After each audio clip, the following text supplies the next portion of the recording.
Assalamualaikum. Hari ini saya nak cerita lagi tentang cerita di sekolah.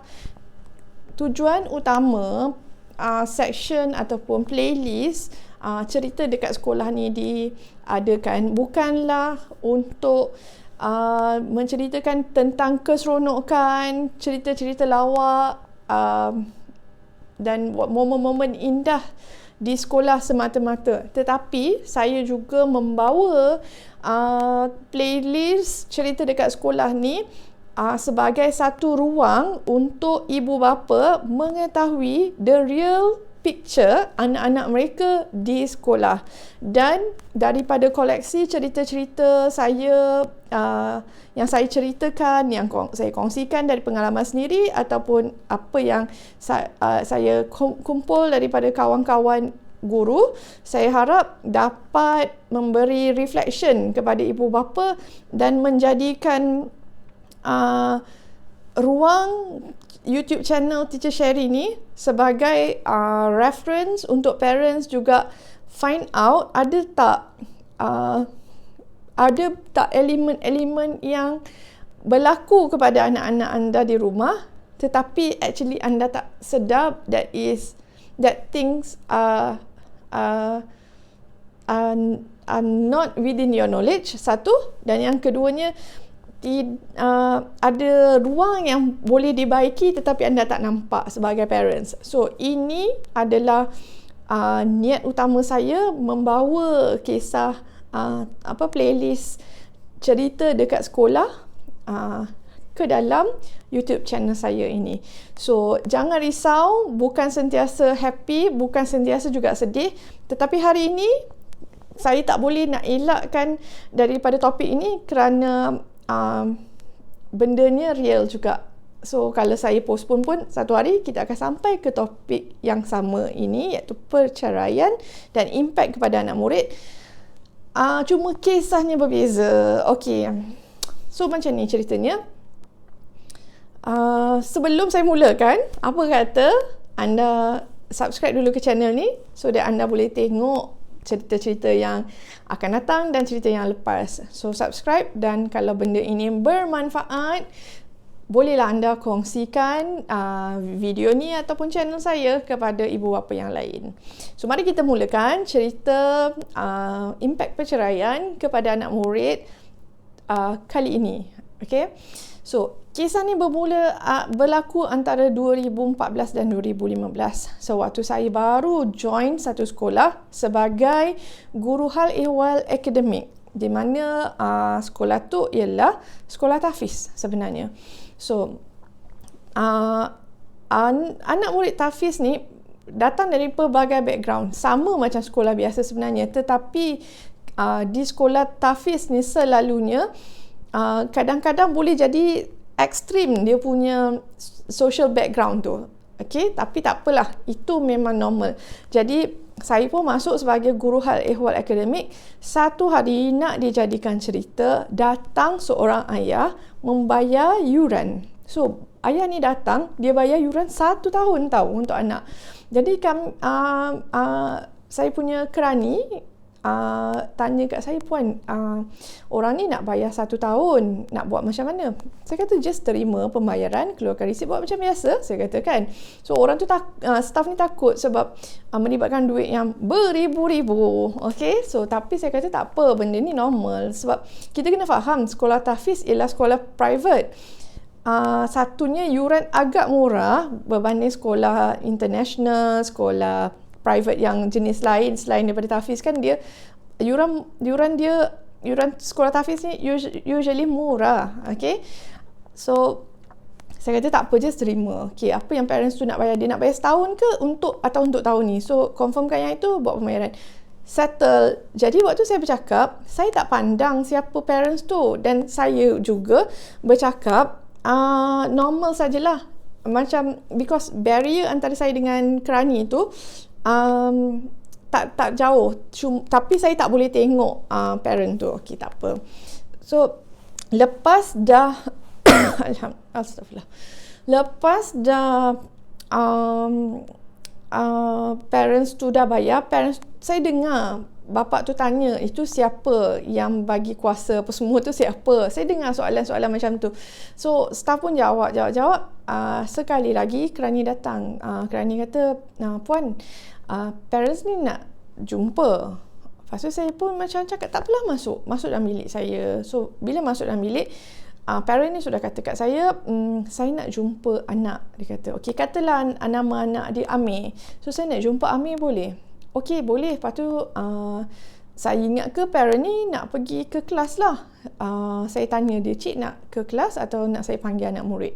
So dia kata, tak apalah, panggil anak murid. Okey, saya pun rasa macam, okey lah, tak apa, saya boleh tolong panggilkan. Saya tak adalah masalah sangat nak kena panggil kerani ke apa ke. Formality tu saya kurang sikit jaga. Saya tak kisah. Kalau saya boleh do a favour, saya akan buat je. So saya pun pergi. Tapi dalam hati saya pun terfikir juga, kenapa parent ni tak nak pergi kelas? Sebab dia boleh tengok aksi anak dia sendiri. Okey, tak kisah. Lepas itu, saya pun panggil anak murid. Bila saya panggil anak murid tu, anak murid biasalah dia akan jalan depan kita. Tu saya cakap dekat anak murid tu, Amir, cikgu, your father nak jumpa you. Saya tahu anak ni boleh cakap English. So saya pun cakap dengan dia dalam bahasa Inggeris, your father would like to see you, saya cakap. So budak ni jalan ke depan dan saya iring ke belakang. Biasalah. Dan saya tak ada syak apa-apa. Cuma by the time bila budak ni jalan, saya nampak father tu bangun dari kerusi dan terkam anak ni terus peluk. So dia peluk saya tak ada macam terlalu terkejut sebab anak murid ni juga duduk di asrama. Jadi kita rasa macam normal lah kalau parents tiba-tiba datang waktu sekolah nak jumpa anak, out of mungkin dia rindu apa semua kan. Saya punya pegangan macam tu. Bila parents datang sebab dia rindu anak, saya tidak akan kata macam ni bukan waktu melawat ke semua. Saya tak nak. Saya anggap semua orang manusia. Bila you rindu, means you rindu. Kita pun orang tua, kalau kita rindu, means kita rindu kan. And imagine budak sekolah, dia tak ada phone, dia tak ada peluang untuk pergi public phone just to pick up ke, or demand from cikgu untuk call parents dia, I miss my parents. Kadang-kadang bila budak cakap dia rindu parents dia, belum tentu ada cikgu yang akan pick up the phone and just, okay, here you go, talk to your parents. Tak ada. So bila parents tu peluk, father tu peluk anak dia, saya tak sangka apa-apa. So alright lah. Dah peluk tu, saya pun masuk bilik. Saya anggap benda tu biasa. Lepas tu bila father tu nak tinggalkan kawasan lega office saya tu, dia ada pintu yang bunyi bell dia. So saya pun dengar dan saya tahu, okey dah baliklah father tu. Tak lama lepas tu saya rasa anak murid tu masuk kelas. Lepas tu anak tu keluar balik daripada kelas dia. Tak lama lepas tu anak murid tu datang kat saya. Dia diri depan saya. Dia bukan diri depan pintu bilik saya, dia berdiri di depan kerusi. Yang mana kerusi tu maksudnya macam ada tetamu datang, parents ke apa duduk kat kerusi tu. So budak tu berdiri di belakang kerusi yang rapat ke meja saya tu. Dia tak cakap apa-apa. Saya pun tak risau apa-apa. Tapi saya pandang lah. Sebab saya biasa je dapat anak murid yang tiba-tiba datang dalam kelas, tak cakap apa-apa. Dia tengok kita, lepas tu dia keluar. Itu kadang-kadang kita tanya, actually you nak apa? Baru dia orang akan open up. Ataupun kalau dia orang tak open up, they will not open up. So budak ni saya tak tegur, saya tak apa, saya just wait. Okay, itulah some sort of communication kan. Kita tunggu somebody to initiate the conversation. So saya pun tunggu. Bila tunggu, anak ni keluarkan satu ayat. Teacher, saya tak pernah jumpa ayah saya seumur hidup. Inilah baru kali pertama saya jumpa ayah saya. And I terus nangis. Lepas tu saya lap air mata. Saya tak nangis lah waktu isak-isak, tapi saya zap macam tu. Saya terus lap air mata sebab budak ni tak nangis. Saya yang dah nangis. Lepas tu saya tanya, so sekarang you nak teacher buat apa? Saya cakap macam tu. So dia cakap macam ni, teacher boleh tolong panggil ayah saya balik tak?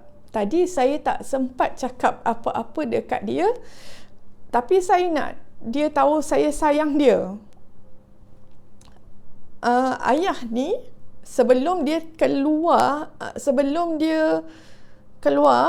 masa dia nak minta permission untuk jumpa anak dia, dia ada bagi email address dia. No. Dia ada nombor telefon yang di-update oleh kerani sekolah tadi tu. So, saya call pakai personal number, call. Katalah nama encik tu tadi, Cik Murad. Cik Murad, datang balik boleh tak? Saya cakap macam tu. So, father ni terkejut. Kenapa ya, cikgu? Dia kata, macam ni. You tertinggal something. Saya cakap macam tu. Tertinggal apa? You tertinggal lagi anak you. Sekarang, anak ni cakap, dia tak sempat cakap I love you pada you. So, saya nak you balik, datang balik, bagi dia peluang tu, saya cakap. So, father dia cakap, saya dah jauh ni. Saya tahu tu tak jauh. Most probably, dekat bawah je. Mungkin dekat parking je. Tapi saya cakap macam ni, tak boleh. You mesti balik. Sebab, kalau dia berubah hati, you tak akan dengar perkataan I love you tu dari dia. So, you have to prove dekat dia. When dia cakap I love you, you pun nak cakap benda yang sama. So, ayah dia cakap dekat saya tak boleh, saya dah betul-betul jauh. Saya cakap dengan dia, you jangan tipu, sebab yang akan rugi nanti you. Saya tolong saja, saya cakap macam tu. Tapi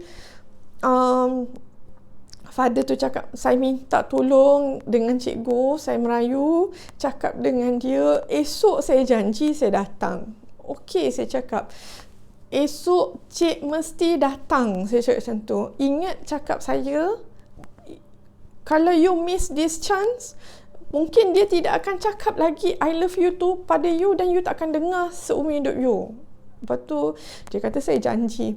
So, saya kata kat dia, jangan janji dengan saya. Saya pass the phone pada anak. Cik tolonglah cakap dari mulut cik sendiri, supaya anak tu tak kata saya cuba halang call ke atau apa-apa kan. Dan in the end, saya panggil anak murid tu masuk balik ke bilik saya cakap, you must speak to ayah. Ayah nak cakap sesuatu, mungkin he wants to tell you that he loves you juga. Saya cakap macam tu in a happy manner. Tapi saya dah nangis masa saya bercakap dengan father dia. So, saya biar je anak tu cakap. Tapi anak tu tak happy lah. Anak tu macam tu je. Lepas tu, budak tu bagi phone tu, budak zaman sekarang takkanlah tak tekan kan. So, budak tu tak tekan dan dia just bagi. Saya pula buat bodoh, letak je tepi. Saya cakap, tanya dia, ayah kata apa? Saya biar ayah dia dengar conversation tu. Ayah kata esok ayah datang. Okay, kita kena respect the fact that ayah dah jauh. Teacher silap, teacher lambat call, teacher siapkan kerja sikit, baru teacher call. Teacher minta maaf. Tapi teacher akan make sure ayah akan call. Okay, lepas tu budak tu pun pergi kelas. Saya angkat phone, ayah dia masih ada. Dan saya cakap kat dia, you dengar saya cakap apa tadi kan? Tolong datang. So, nak tahu tak ayah dia datang ke tidak? Kalau nak tahu, tunggu sambungan yang akan datang. Saya akan ceritakan. So, sementara tu, you all komen lah apa you all nak komen. Cuma jangan condemn. Jangan kutuk-kutuk apa-apa di sini. Ini bukan platform untuk put down any parents. Okay? So, tunggu the next part 2 of this story. Assalamualaikum.